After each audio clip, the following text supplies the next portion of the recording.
우리가 이 세상을 살아가면서 좋은 이웃이 있다는 것은 참으로 복입니다.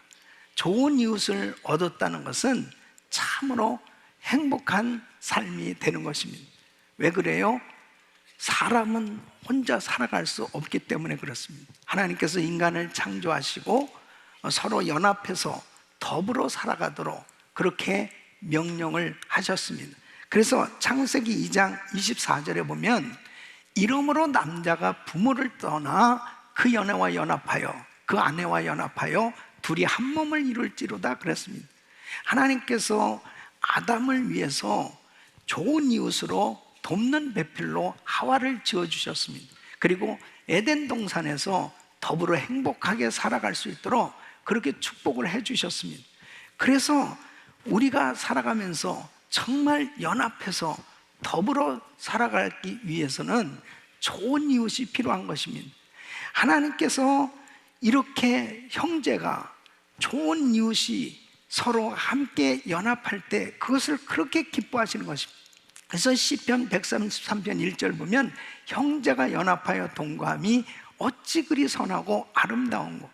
하나님은 우리를 통해서 정말 영광을 받으시기 원하시는데 하나님의 자녀들이 정말 좋은 이웃으로 좋은 동역자가 돼서 더불어 행복하게 사는 것, 이것이 바로 정말 하나님이 기뻐하시는 삶인 줄로 믿습니다.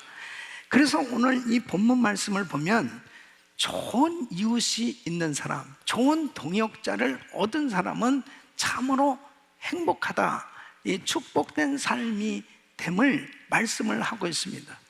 그래서 좋은 이웃을 얻게 되어지면 어떤 은혜가 임하느냐? 첫째는 보람된 삶이 되는 것입니다. 이 9절 말씀을 보면 두 사람이 한 사람보다 나음은 저희가 수고함으로 좋은 상을 얻을 것이며 두 사람이 함께 수고해서 열매를 얻는 삶이 될 때 참 보람을 느낄 수 있는 것입니다. 이 사도행전 3장에 보면은 이 베드로와 요한이 성전에 기도하러 갈 때에 성전 문 앞에 한 번도 걸어보지 못한 이 안진뱅이 된 사람을 위해서 사역을 합니다. 이 함께 위에서 기도하고 그리고 우리를 보라 하면서 그를 위해서 기도할 때 나사렛 예수 그리스도 이름으로 일어나 걸어라, 그 사람이 일어나 걷는 역사가 일어났습니다. 베드로와 요한이 얼마나 기뻤겠습니까? 둘이 함께 사역하면서 정말 큰 보람을 느꼈을 것입니다. 베드로가 말씀을 증거할 때 5,000명이나 되는 사람이 회개하고 예수를 믿는 이런 놀라운 역사가 일어나게 됩니다. 이렇게 함께 같이 더불어 연합해서 사역할 때 좋은 동역자들이 같이 함께 사역함으로 보람된 그러한 사역의 열매가 맺어질 수 있다는 거죠. 우리 귀한 성도님들, 정말 좋은 이웃, 좋은 동역자 함께 더불어 사역할 때 이렇게 보람된 사역이 이루어질 수 있는 줄 믿습니다. 두 번째는 안전한 삶이 된다고 말씀하고 있습니다. 이 10절 말씀 보면 혹시 저희가 넘어지면 하나가 그 동물을 붙들어 일으키려니와 홀로 있어 넘어지고 붙들어 일으킬 자가 없는 자에게는 화가 있으리라. 서로 붙들어주면서 일으켜 줄 수 있는 이 좋은 이웃이 있을 때 참으로 안전한 삶이 될 수 있는 거예요. 왜 그렇습니까? 사람은 언제든지 넘어지기 쉬운 연약한 존재입니다. 또 시험을 언제든지 당할 수 있어요. 내가 시험을 당하고 내가 넘어졌을 때 그때 누군가 나를 붙들어 일으켜 줄 수 있다면, 그렇게 나를 정말 세워줄 수 있는, 도와줄 수 있는 좋은 이웃이 있는 사람은 평안한 삶, 안전한 삶이 이루어질 수 있는 것이죠. 사도 바울도 자신이 정말 예수 믿고 참 하나님 앞에 귀하게 쓰임받고 싶었지만은 사람들이 자기를 받아주는 사람이 없었습니다. 왜냐하면 워낙 바울이 정말 교회를 핍박하고 예수 믿는 사람들을 너무 나쁘게 핍박을 했어요. 그러니까 사람들이 다 의심하고 이 바울을 받아주지 않을 때 바나바가 그를 붙들어 줬습니다. 이 사도들을 소개시켜주고, 그리고 바나바가 안디옥 교회에서 목회를 할 때 5가지 가서 이 바울을 데려다가 함께 목회하면서 이 바울을 붙들어 일으켜 줬단 말이에요. 정말 하나님께서 그 바울과 바나바의 사역을 통해서 놀라운 열매가 맺어지도록 역사해 주셨던 걸 볼 수 있습니다. 누군가가 나를 붙들어 일으켜 준다, 나를 정말 세워준다는 것은 참으로 큰 축복이죠. 여러분, 사도 바울이 주님 앞에 정말 최선을 다해서 선교했습니다. 그런 가운데 그에게 얼마나 엄청난 시험과 핍박이 있었습니까? 이제 로마 감옥에서 죽을 날이 얼마 남지 않은 정말 그 위기를 겪고 있을 때, 이제 한 사람, 두 사람 동역자들이 바울에게서 떠나기 시작합니다. 사람이 참으로 사역을 하면서 참 함께 할 수 있는 사람이 있다는 것은 참 이렇게 평안함을 얻을 수 있지만, 불안해지는 것은 같이 동역했던 사람들이 하나둘씩 떠날 때 얼마나 힘들었겠습니까? 디모데후서 4장 10절에 이렇게 말합니다. 데마는 이 세상을 사랑하여 나를 버리고 데살로니가로 갔고, 그리스게는 갈라디아로, 디도는 달마디아로 갔고, 다 사랑하는 동역자들이 이렇게 떠나가요. 근데 누가만 나와 함께 있느니라. 이 누가는 의사거든요. 사실 바울은 사역하면서 육체에 가시가 있었습니다. 성경학자들이 말하는 안질이라고도 하고 간질이라고도 하는 그런 육체의 가시를 가지고 얼마나 힘들게 사역을 했는지 몰라요. 근데 그 옆에 의사인 누가가 늘 함께 해주었다는 거예요. 얼마나 고마운 친구입니까? 이 좋은 이웃입니까?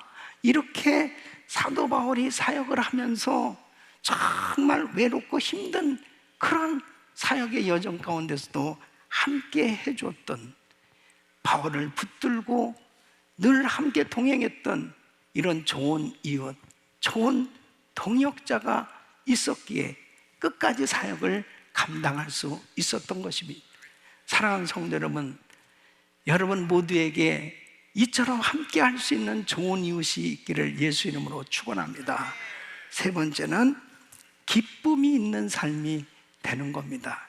여러분 11절 말씀 보면, 두 사람이 함께 누우면 따뜻하거니와 한 사람이면 어찌 따뜻하랴. 사람은 누구나 다 격려가 필요해요. 사랑이 필요합니다.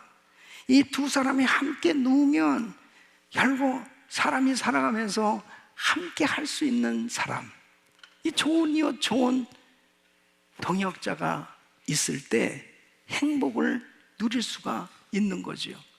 가장 인생이 정말 고통이 뭐냐? 물질이 없는 것이 고통이 아니에요. 고독이 고통입니다.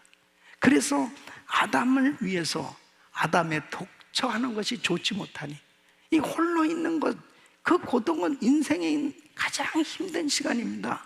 그래서 아담을 위해서 하와를 지어주신 거예요. 그래서 이 세상을 살아가는 사람들 다 누구나 다 이 세상에서 가장 힘든 시간이 뭐냐면 바로, 야, 내 이 마음을 누가 알아줄 수 있는가? 정말 나밖에 없고 나밖에 남아있는 것이 없는 것 같은 그런 이 고독한 시간을 가질 때가 가장 위기인 거예요. 그때 사단이 틈타는 겁니다. 그러니까 우울증에 걸리고, 그리고 정말 괴롭고 힘든 그러한 삶의 여정을 보내는 걸 볼 수 있습니다. 존 맥스웰이 지은 위기에 처한 목회자라는 책에서도 보면은, 목회자들이 정말 위기를 겪게 되는데 그 5가지 중에 첫 번째가 뭐냐면 고독이라고 말하고 있습니다. 목회자들 가운데 70%가 자기의 문제를 터놓고 이야기할 사람이 없다. 왜 그것을 위기라고 그러냐면, 그와 같은 상황 속에서 잘못된 결정을 하게 되고, 그리고 결국 사단이 그 가운데 틈타는 거예요. 그만큼 이 고독이라고 하는 건 정말 홀로의 그 나름대로의 삶이 너무 힘든 가운데 극단적인 그러한 결정을 하기도 하고 잘못된 실수를 하게 되는 것을 보게 됩니다. 그래서 나를 정말 이해해 줄 수 있고 정말 나의 그 마음에 있는 것들을 내놓고 터놓고 얘기할 수 있는 좋은 이웃이 있다는 것은 정말 행복한 겁니다. 그렇게 나눌 수 있는 이웃이 서로 되어줄 수 있을 때 정말 기쁨이 충만한 삶이 될 수 있는 것입니다. 이런 좋은 이웃이 되시기를 바랍니다. 네 번째는 승리하는 삶이 될 수 있다는 것입니다. 12절 말씀 보면 한 사람이면 패하겠거니와 두 사람이면 능히 당하나 삼겹줄은 쉽게 끊어지지 아니하느니라. 좋은 이웃이 있는 사람의 삶에는 승리가 있는 거예요. 여러분, 혼자서는 이 세상에서 승리할 수가 없습니다. 이스라엘 백성들이 이제 애굽에서 나와서 광야에서 제일 먼저 전쟁을 치른 것은 아말렉과의 전쟁이었습니다. 그 아말렉과의 전쟁에 여호수아와 군대가 이제 그 전쟁터로 나갔습니다. 근데 모세가 산에 올라가서 손을 들고 기도하면 이스라엘이 이기고 모세의 팔이 내려오면 이스라엘이 졌다고 기록하고 있습니다. 모세도 피곤하니까 팔이 내려왔습니다. 그때 아론과 훌이 모세의 팔을 올려줬어. 그 모세의 팔이 내려오지 않았을 때 영영한 승리, 여호와 니스, 바로 이스라엘이 이겼다고 말씀하고 있습니다. 나의 피곤한 팔이 내려올 때, 나의 인생에 피곤한 팔이 내려올 때 누군가 나의 팔을 올려줄 수 있는 이웃, 나의 팔을 서로 잡아 올려줄 때 바로 우리 인생은 승리할 수 있게 되는 줄로 믿습니다. 잠언 17장 17절에 친구는 사랑이 끊이지 아니하고 형제는 위급한 때까지 위하여 낳느니라. 여러분, 좋은 이웃을 얻었다는 것은 정말 큰 축복이요 행복인 것입니다. 에베레스트 산을 등정한 사람들마다 야, 세계에서 가장 높고 그 험한 산 어떻게 그 꼭대기까지 최정상까지 등반했을까? 그 깃발을 꽂고 그리고 환호성을 지으죠. 야, 여기까지 등반했다고. 근데 여러분, 그 에베레스트 산을 등반한 사람, 이 정상을 정복한 사람이 자기 혼자서 그 산까지 올라갈 수 있나요? 절대로 혼자서 올라갈 수 있는 게 아니에요. 그 사람이 에베레스트 산을 정복하기까지는 등산 장비를 날라주는 팀이 있고, 그리고 가는 길을 찾아주는 팀이 있었고, 그리고 발을 디딜 수 있도록 도와주는 팀이 있었기 때문에 그 최정상까지 올라갈 수 있었던 겁니다. 여러분, 우리는 누군가가 나를 도와주고 누군가가 나를 붙들어주고 누군가가 나를 세워줄 수 있는 그런 동역자, 좋은 이웃이 있기 때문에 오늘 우리는 이와 같이 은혜의 자리에 있는 줄로 믿습니다. 저도 많은 사역을 감당을 하면서 정말 저에게는 너무나 좋은 이웃, 너무나 좋은 동역자들이 있어요. 저의 귀한 우리 목사님들, 또 우리 장로님들, 권사님들, 또 우리 귀한 성도님들이 정말 팀으로 저를 위해서 중보기도 해주고 함께 동역해주기 때문에 이렇게 엄청난 사역을 감당할 수 있지, 저 혼자 할 수 있는 일이 아니에요. 정말 우리 교회를 생각하면은 저는 너무나 감사하고 행복한 게 우리 모든 성도들이 저의 좋은 이웃이요, 좋은 동역자가 되어서 이렇게 아름다운 사역을 감당할 수 있는 줄로 믿습니다.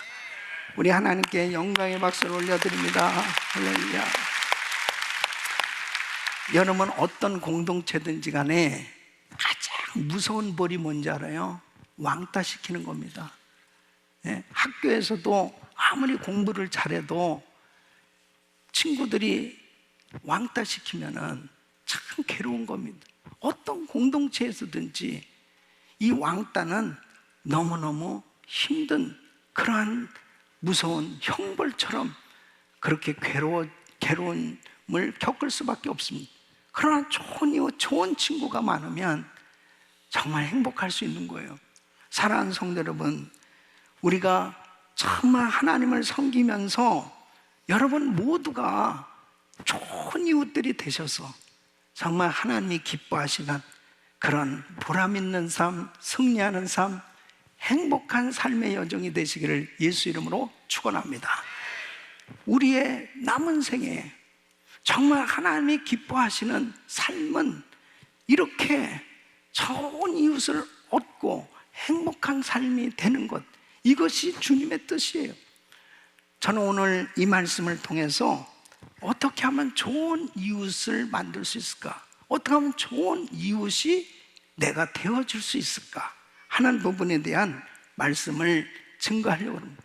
오늘 이 말씀은 너무너무 중요한 말씀입니다. 저는 항상 매주마다 중요한 말씀을 전하고 있습니다. 중요하지 않으면 내가 절대 설교 안 합니다. 오늘 이 말씀이 여러분 일생의 축복이 되시길 바랍니다. 좋은 이웃을 얻어야 돼요. 좋은 이웃이 되어줘야 돼요.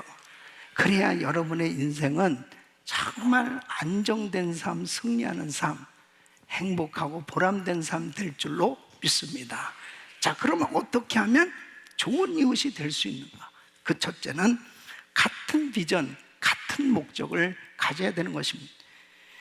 여러분, 하나님께서 인간을 창조하셨습니다. 바로 하나님께서 인간을 창조하신 목적이 뭘까요? 하나님께서 인간을 창조하신 목적이 뭡니까? 헬로. 하나님께서 인간을 창조하신 목적이 뭐예요? 네, 이사야서 43장 21절 말씀 보면 이 백성은 내가 나를 위하여 지었나니 나의 찬송을 부르게 하려 함이니라. 하나님께서 인간을 창조하신 목적은 우리를 통해서, 인생을 통해서 영광을 받으시기를 원하십니다. 찬송을 받으시기를 원하십니다. 그래서 우리의 모든 삶은 다 하나님께 영광을 위해서 살아야 됩니다. 무엇이 이 삶의 목적, 우리의 삶의 비전은 오직 하나님의 영광을 위해서 해야 되는 것입니다. 자, 교회는 바로 그리스도를 머리로 해서 성도가 한 몸의 지체로 상호 결합되어서 교회가 세워지는 것입니다. 교회의 머리는 예수 그리스도예요. 바로 성도들은 이 그리스도의 지체로서 지체들의 연합돼서 그리스도의 몸된 교회를 이루는 겁니다. 그러므로 이 크리스찬 공동체인 교회는 바로 하나님의 뜻대로 목적을 세우고 그리고 하나님의 말씀으로 하나 될 수 있는 것입니다. 아무리 내가 어떠한 선한 목적을 가졌다 하더라도 하나님의 뜻이 아니라면 그것은 바른 목적이 될 수 없죠. 또 하나님께서 기뻐하시는 하나님의 말씀으로 하나 되어지 말씀이 아닌 그냥 내 생각으로 하는 것은 절대로 올바른 목적을 이루어 갈 수 없는 거죠. 그래서 우리 크리스찬 공동체인 교회는 오직 하나님의 말씀을 통해서 목적을 정하고 말씀을 통해서 하나 되어야 할 줄로 믿습니다. 자, 그렇다면 보십시오. 이스라엘 백성들이 가나안 땅을 향해서 자, 애굽에서 430년 동안 종살이를 했는데 그들이 애굽에서 왜 나왔어요? 하나님께서 왜 애굽에서 이끌어내셨습니까? 애굽에서 이끌어내신 그 목적이 있잖아요. 그들에게 분명한 비전을 주셨습니다. 적과 꿀이 흐르는 가나안 땅으로 들어가라. 앞으로 이 백성들에게 가나안 땅을 주시겠다는 거예요. 자, 그들은 똑같은 비전을 받고 출발을 했습니다. 똑같은 목적을 가지고 애굽에서 나왔단 말이에요. 그런데 12정탐꾼을 가나안 땅에 보냈을 때 10정탐꾼은 이렇게 보고를 합니다. 그 땅은 아름다운 땅이지만은 우리 실력으로는 그 땅 들어갈 수 없다. 우리는 그들에 비하면 메뚜기 떼와 같다. 들어가면 우리는 다 죽는다. 이렇게 부정적인 보고를 했어요. 근데 여호수아와 갈렙은 아니다. 그 땅은 정말 하나님이 허락한 땅이고 하나님이 함께 하시면 그들은 우리의 밥이다. 그 땅은 반드시 하나님 우리에게 주신다. 자, 보세요. 똑같은 비전, 똑같은 목적을 갖는 것이 얼마나 중요하냐면 하나님께서 이렇게 비전을 주셨지만 둘로 나눠졌어요. 결국은 열정탐꾼을 따르던 사람들은 모세를 향해서 원망하는 겁니다. 왜 우리를 이곳까지 이끌어서 결국은 가나안 땅에 들어간다는 건 다 죽을 수밖에 없지 않느냐, 그러면서 울고불고 하면서 데모를 하는 거예요. 돌을 들어가지고 오히려 모세를 내리치려고 하는 그런 분열이 일어났습니다. 그러니까 같은 비전, 같은 목적을 가지고 나가야 결국 그 뜻이 이루어질 때 정말 좋은 동역자들이 함께 할 때 승리할 수 있는 거예요. 그러니까 여호수아와 갈렙은 결국 하나님이 주신 그 비전, 목적대로 살았더니 그러한 동역이 이루어졌을 때 끝까지 여호수아와 갈렙은 승리한 줄로 믿습니다. 그러므로 여러분들은 지금 은혜교회라고 하는 이 크리스찬 공동체를 섬기게 된 겁니다. 그러면 여러분이 이 은혜교회에서 신앙생활할 때 좋은 이웃을 만들어야 돼. 좋은 동역자들이 서로 되어줘야 됩니다. 그래야 하나님이 주신 이 비전이 이루어지고 여러분들은 행복한 신앙생활이 될 수 있죠. 자, 그렇다면 우리 은혜교회 비전이 뭡니까? 은혜교회 비전, 이렇게 보고도 오물되면 어떻게 되겠습니까? 은혜교회 비전이 뭐예요? 자, 주님의 지상명령을 수행하는 교회가 된다. 이것이 성경적인가 보십시오. 마태복음 28장 19절 말씀 보면 그러므로 너희는 가서 모든 족속으로 제자를 삼아 아버지와 아들과 성령의 이름으로 세례를 주고 내가 너에게 분부한 모든 것을 가르쳐 지키게 하라. 볼저다 내가 세상 끝날까지 너희와 항상 함께 있으리라 하시니라. 그러니까 이 지상에 세워지는 교회, 바로 이 지상에 남아있는 제자들을 향해서 주님은 분명한 비전을 주십니다. 분명한 교회를 이 땅에 세워주시는 목적을 말씀해 주시는데 그것이 바로 너희는 가서 모든 족속으로 제자를 삼으라는 거예요. 그러니까 모든 족속으로 제자를 삼으라는 것은 세계 선교를 감당하라는 겁니다. 그러니까 이 땅에 교회를 세워주신 목적이 뭐라고요? 세계 선교를 위해서 이 땅에 교회를 세워주신 그 성도들을 향한 비전이 뭐예요? 세계 선교를 감당하라는 것입니다. 감당하라는 거예요. 그러니까 주님께서 은혜교회를 세워주신 목적이 뭐냐? 하나님께서 은혜교회에 주신 비전이 뭐냐?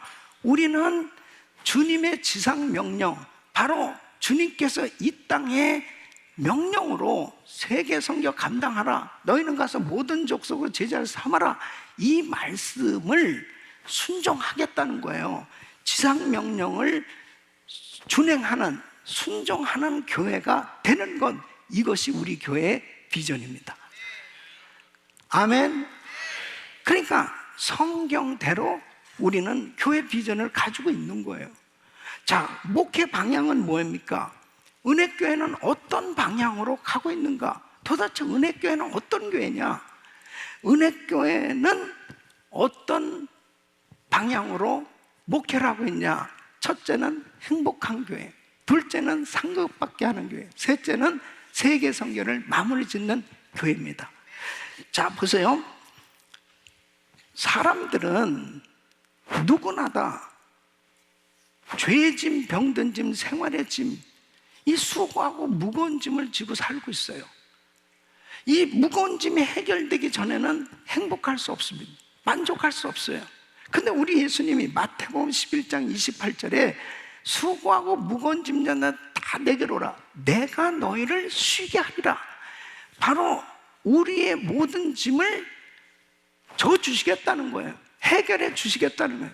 다시 말씀드리면 예수님을 만나야 죄의 문제가 해결되고, 예수님 만나야 질병의 문제가 해결되고, 예수님 만나야 생활의 문제가 해결될 수 있다는. 그러니까 바로 어느 때 행복하느냐? 주님을 만나야 행복하다는 거죠.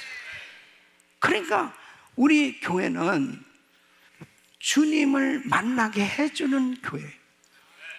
그래서 모든 사역의 초점은 예수님을 만나게 해주는 데 있는 겁니다. 그래서 우리 교회를 통해서 복음을 접하고 예수님을 영접하고, 그리고 구원의 역사, 치유의 역사, 응답의 역사가 계속 일어나고 있는 거예요. 두 번째는 바로 상급받게 하는 교회입니다.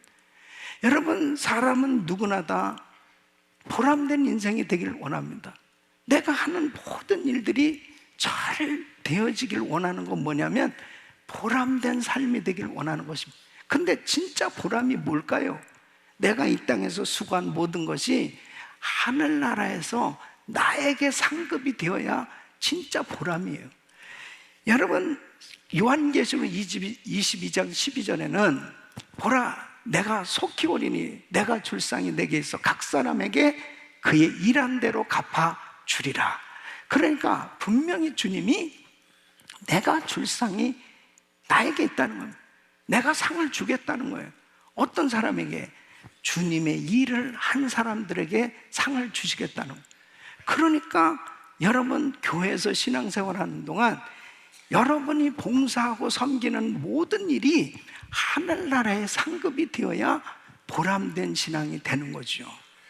그러니까 저는 제가 꿈꾸는 게 있어요. 뭐냐면 천국에 갔을 때 성도들이, 야, 내가 지상에서 은혜교회를 다닐 때 목사님이 우리를 좀 들들 볶아서 그렇지만 이렇게 천국에 와서 보니까 와, 내 상이 이렇게 많다니 목사님 너무 고맙습니다. 그리고 저를 다 허그하면서 고맙습니다 목사님, 내가 이 소리를 듣고 싶은 게 꿈이에요. 내가 네?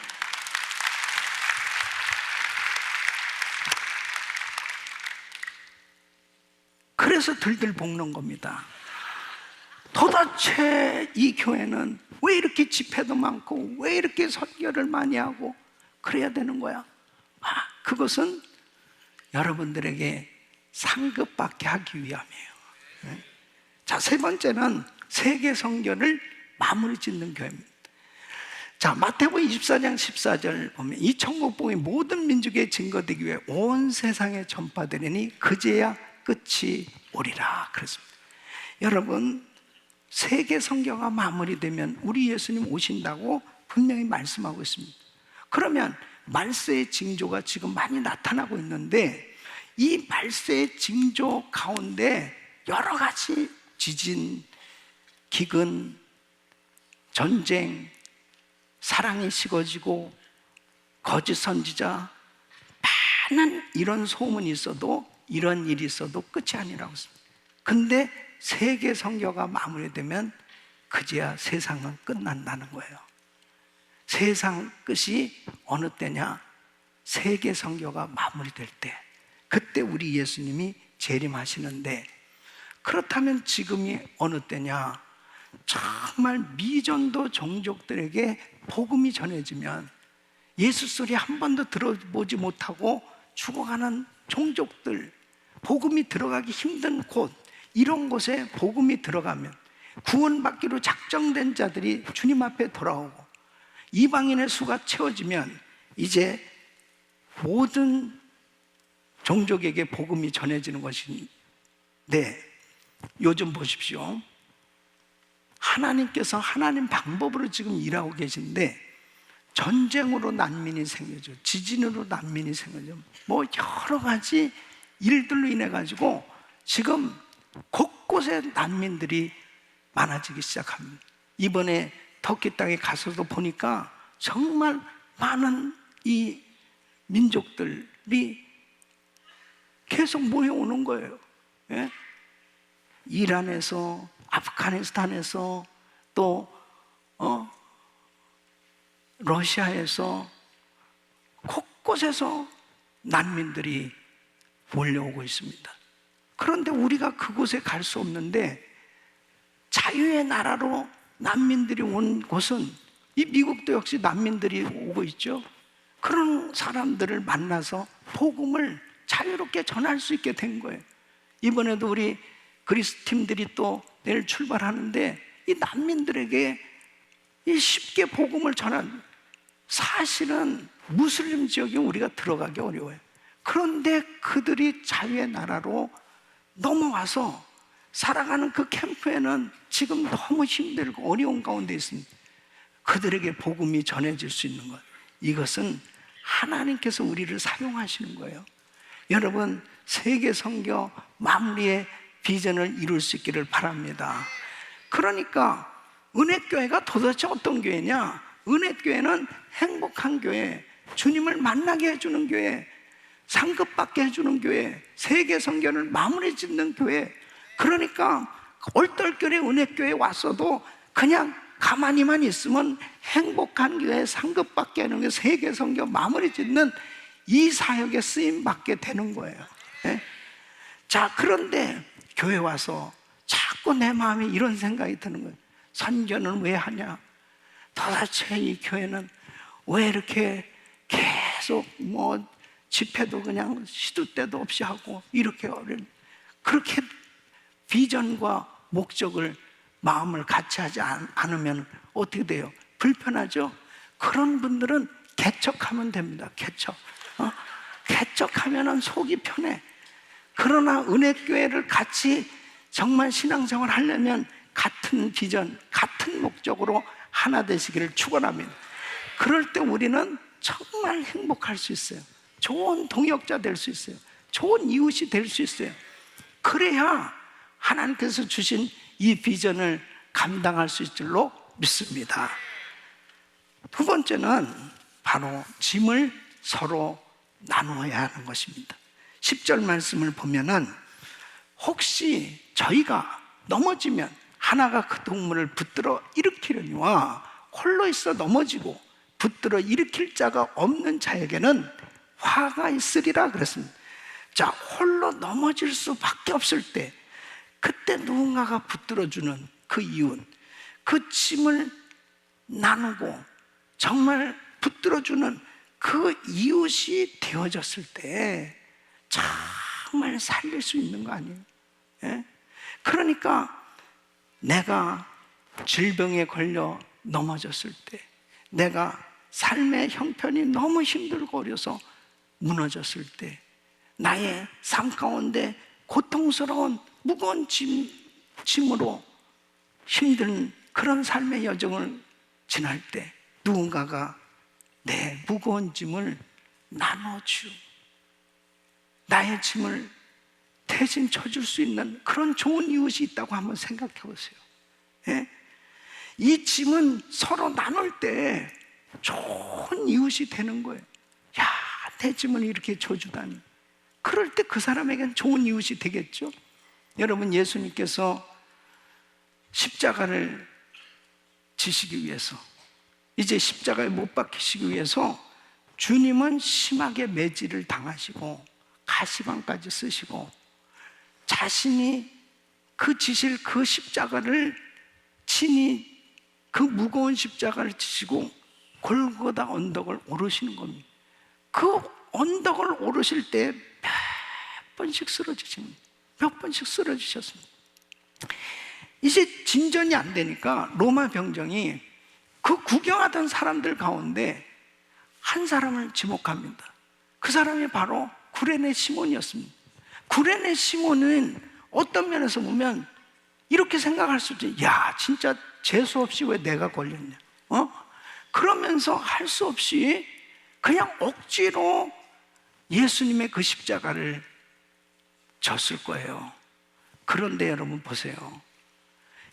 그 구레네 시몬이 나중에 보니까 자기가 진 이 십자가가 메시아 그리스도께서 인류의 구원을 위해서 그 엄청난 죄값을 치르시기 위해서 지신 그 십자가라는 사실을 알았을 때, 와, 감격하지 않았겠습니까? 또한 우리 예수님께서 네가 나의 짐을 대신 져주는구나, 주님께서 이 구레네 시몬을 축복하시지 않겠습니까? 좋은 이웃은 내가 정말 힘들고 어려울 때 나의 짐을 대신 져주고 나의 짐을 나눠줄 수 있는 그 이웃이 좋은 이웃이에요. 그래서 우리는 어떻게 하면은 우리 이웃의 정말 짐을 내가 좀 같이 져줄까? 이것이 좋은 이웃이 될 수 있는 길입니다. 여러분, 누가복음 10장에 보면은 여리고로 내려가다가 강도 만난 사람, 매를 맞아서 거반 다 죽게 되었습니다. 근데 제사장이 지나가면서 그냥 참 마음은 아팠지만 그냥 지나가는 거예요. 레위인도 역시 그냥 지나갔다. 근데 사마리아 사람, 이방 사람, 이 사람이 이 사람의 상처를 싸매주고 그리고 중화까지 데려가서 자기의 소유 물질을 주면서 이 사람 좀 잘 돌봐주라. 우리 예수님이 이 사마리아 사람의 이야기를 하시면서, 강도 만난 사람의 이야기를 하면서 이렇게 제자들에게 말씀합니다. 이 세 사람 중에 누가 강도 만난 자의 이웃이 되겠느냐? 선한 사마리아 사람입니다. 너도 가서 이와 같이 하라. 누가 진정한 이웃이냐는 거예요. 정말 힘들고 어려움을 겪는 그 사람, 그 사람에게 그 짐을 서로 나눌 때 좋은 이웃이 될 수 있다는 거예요. 사랑하는 성도 여러분, 우리는 참 이 팬데믹 과정을 지나면서 참 이렇게 어려우니까요, 정말 좋은 이웃이 많이 만들어지는 것 같아요. 힘들고 어려울 때, 이번에도 그 트리케 지역에 참 우리 성도님들이 십시일반 드린 그 성금, 그 다음에 우리 오렌지 카운티 지역에 또 교회들, 그래서 참 모아진 그 사랑을 참 전달하는데 그 오병이어로 물론 드리게 된 거죠. 근데 받는 사람마다 그렇게 감동인 거예요. 그렇게 감동인 거예요.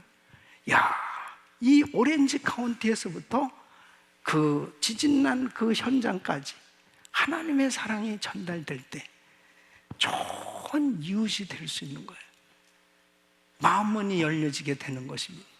하나님의 역사는 일어나게 되는 겁니다. 마가복음 2장에 보면은 한 중풍병자가 있습니다. 근데 네 사람이 그 중풍병자의 침상을 예수님 앞에 들고 오는 거예요. 근데 너무 사람들이 많으니까 예수님을 만날 수가 없습니다. 그러니까 이 네 사람이 그 옥상까지 올라가지고 지붕을 뚫고 이 침상채 내렸습니다. 예수님이 말씀 전하는데 갑자기 뭐가 먼지가 막 나더니 그냥 침대 하나가 쫙 내려왔다고 한번 생각해 보십니다. 그런데 주님이 마가복음 2장 5절에 이렇게 말씀하십니다. 예수께서 저희의 믿음을 보시고 중풍 환자에게 이르실 때 소자야 내 죄사함을 받았느니라. 저희의 믿음을 보시고, 네 사람은요 정말 걷지도 못하는 이런 안타까운 가운데 있는 친구가 될 수도 있고 부모가 될 수도 있고 형제가 될 수 있을지 모르지만 어쨌든 그 네 사람은 참 이 중풍 환자의 짐을 나눠주고자 같이 정말 주님을 만날 수만 있으면 이 사람 고침받을 수 있을 텐데 그러면서 도와준 거예요. 이 사람이 걸어가는 역사가 일어났습니다. 할렐루야. 고침받게 됐을 때 여러분 서로의 짐을 이렇게 나눈 이 사람들은 어떻습니까? 평생 잊을 수 없는 좋은 이웃이 된 거죠. 이번에 우리 금요일 날 1000번째 기도 응답받은 것을 보고 드렸는데, 우리 교회 최근에 나온 새 가족입니다. 자매님인데 원래 오래전에 우리 은혜교회를 다녔어요. 그랬는데 그동안에 교회를 떠나서 지내다가 어느 날 진단을 받았는데 자궁암 3기, 이제 림프까지 암이 전이가 된 거예요. 너무 큰 충격이었다는 거죠. 야, 이제는 내가 암으로 죽는구나.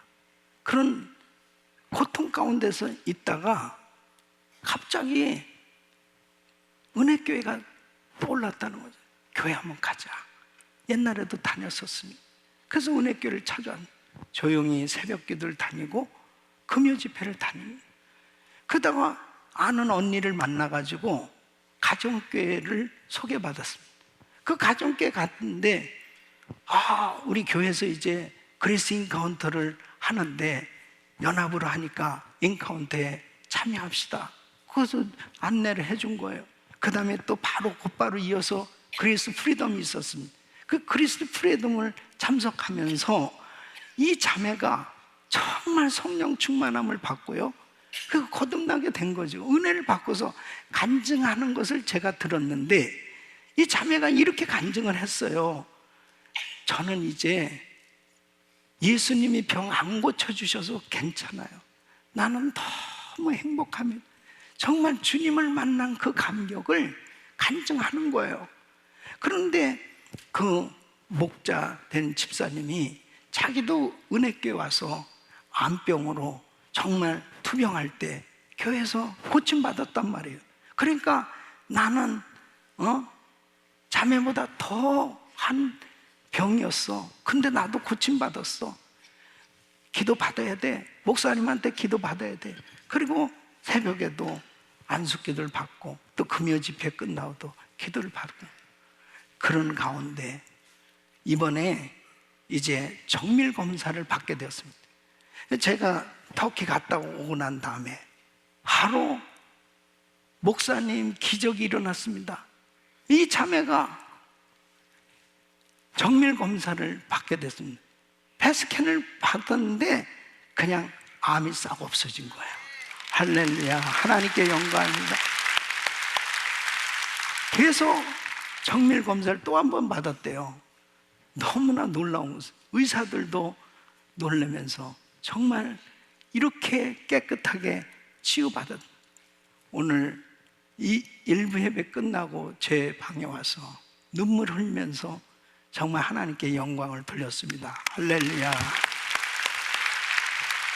사랑하는 성도 여러분, 누군가가 같이 침을 나누는, 정말 같이 아픔을 나누고, 그리고 주님께 같이 함께 할 수 있는 이런 좋은 이웃이 되어줄 때, 여러분 정말 우리 인생은 승리할 수 있고 행복할 수 있는 줄로 믿습니다. 이번에 터키에 갔을 때도 제가 계획한 것이 있었습니다.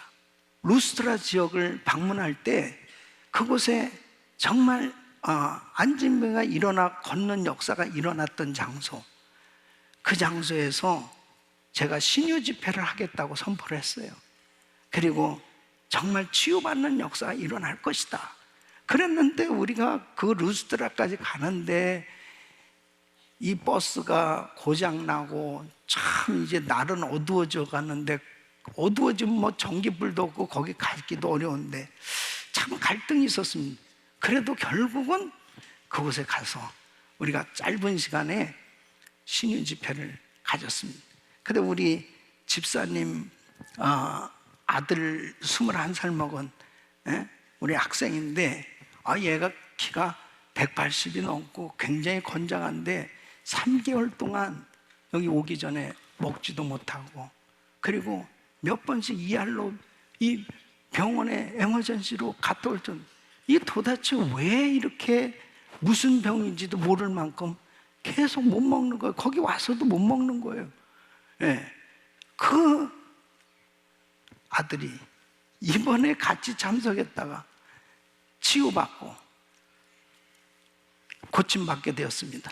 할렐루야. 그 다음 날부터 너무 잘 먹는 거예요.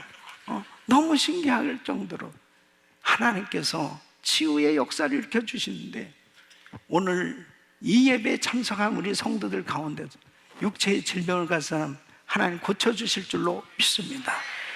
짐을 서로 나누라. 같이 함께 나눌 때 서로 살리는 역사가 일어날 줄로 믿습니다. 세 번째는 나의 자아가 희생되어야 하는 것입니다. 여러분 11절 말씀 보면 두 사람이 함께 누우면 따뜻하거니와 한 사람이면 어찌 따뜻하냐 그랬습니다.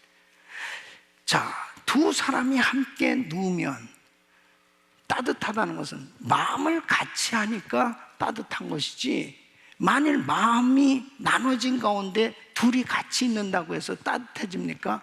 마음이 나눠진 가운데 둘이 함께 한다는 것은 어떤 면에서는 불편해요. 썰렁한 겁니다. 중요한 것은 바로 뭐냐? 마음을 같이 하는 게 중요한데, 사람들마다 다 자기 개성이 있어요. 자기 삶의 양식이 있어요. 근데 자기 개성, 자기 삶의 양식을 주장하면 화합이 안 됩니다. 그러니까 함께 살면서도 늘 불편해요. 불평한. 예? 그러니까 정말 이렇게 공동체를 이루고 같이 신앙생활 하면서도 역시 마찬가지입니다. 사람마다 다 나름대로 독특한 개성이 있고 은사가 있고 삶의 방식도 다 틀린 사람들이 이렇게 모였어요. 그랬을 때 우리가 어떻게 하나가 될 수 있습니까? 내 자아가 희생되어져야 되는 것입니다. 내 방식, 내 생각, 내 주장이 포기되어질 때 연합되어질 수 있고 하나 될 수 있는 거예요. 믿습니까? 그래서 그렇게 되어질 때 진정으로 따뜻한, 정말 사랑을 느낄 수 있는 그런 관계가 이루어질 수 있는 것입니다. 그래서 우리 예수님이 마태복음 16장 24절에 이렇게 말씀하십니다. 아무든지 나를 따라오려거든 자기를 부인하고 자기 십자가를 지고 나를 쫓을 것이니라. 예수님의 제자로 주님의 그 공동체를 섬기려면 자기를 부인하고 자기 십자가를 져야만 바로 진정으로 하나 되어지는 연합의 영성으로 섬길 수 있음을 말씀하고 있는 것입니다. 그러므로 우리 성도인들은 정말 나름대로 연합하길 원하고 서로 사랑하길 원하고 서로 동역하길 원하지만은 때로는 물과 기름처럼 서로 나눠지고 서로 힘들고 서로 불편하고 서로 어려움을 겪을 때가 있습니다. 그럴 때 중요한 것이 뭐냐? 상대방이 바뀌어지길 원하는 게 아니고 나의 자아가 희생되려고 노력해야 되는 것입니다. 그래야만 연합되고 하나 될 수 있는 것입니다. 영적인 실력이 있는 사람이 남을 나보다 낮게 여길 수 있는 거예요. 그래서 빌립보서 2장 3절에 이렇게 말씀하십니다. 아무 일에든지 다툼이나 허용으로 하지 말고 오직 겸손한 마음으로 각각 자기보다 남을 낮게 여기고, 남을 낮게 여겨야 되는데 그래야 연합될 수 있는데, 그래야 하나 될 수 있는데, 여러분 내가 다른 사람들보다 더 많이 배우고 내가 더 많은 능력과 은사를 받았다 하더라도 영적으로 실력 있는 사람만이 남을 나보다 낮게 여길 수 있는 거예요. 사도 바울이 그랬습니다. 사도 바울은 율법 있는 자에게는 율법 있는 자 같이, 율법 없는 자에게는 율법 없는 자 같이 되어줬다고 그랬습니다. 왜 같이 되어줬느냐? 그들 중에 몇몇이라도 얻으려 함이라. 리더십은 사람을 얻어야 되는 거예요. 좋은 이웃을 얻어야 되는 거예요. 좋은 동역자를 얻어야 되는 거예요. 그러기 위해서는 내 자신이 깨어지지 않으면 안 되는 겁니다. 그러니까 사도 바울도 자기를 쳐서 주님 앞에 복종시키겠다, 나는 날마다 죽노라, 그것은 정말 그 공동체를 살리기 위해서 남을 나보다 낮게 여기는 자신의 자아가 희생되어지는 그런 신앙이 되려고 부단히 노력했던 걸 보게 됩니다. 사랑하는 성도 여러분, 우리 교회가 세계 선교를 감당하기 위해서는 저러면 우리 모든 성도님들이 다 좋은 이웃이 돼야 돼. 정말 서로를 귀하게 여기고 서로를 세워주면서 사랑의 공동체를 이룰 때 하나님께서 기뻐하시는 세계 선교 마무리의 비전을 이루는 삶이 될 줄로 믿습니다. 1907년 평양 대부흥이 일어나게 된 그 기폭제가 되어졌던 집회가 있었습니다. 그것은 1903년 원산에서 있었던 선교사 기도 모임이었습니다. 그 기도 모임에 하디 선교사님이 강사로 초청을 받았습니다. 이 하디 선교사님은 그가 말씀을 준비하는 가운데 성령님이 그의 마음을 터치하기 시작합니다. 그는 집회를 하면서 자신이 백인 우월주의에 빠졌습니다. 자기는 또 토론토 의과대학을 나온 수재였습니다. 많이 배우고 나름대로 자기가 가지고 있는 이 우월감 때문에 조선 사람들을 무시하고 조선 사역자들을 무시했던 이러한 죄들을 토해내기 시작합니다. 나는 선교사지만 조선 사람들을 무시했습니다. 그러면서 회개하기 시작했을 때 선교사님들이 한 사람 한 사람 다 일어나서 회개하기 시작합니다. 이 회개의 역사가 1907년 평양 장대연교회에서 부흥회를 할 때에 길선주 장로님은 사람들에게 존경받는 분이었습니다.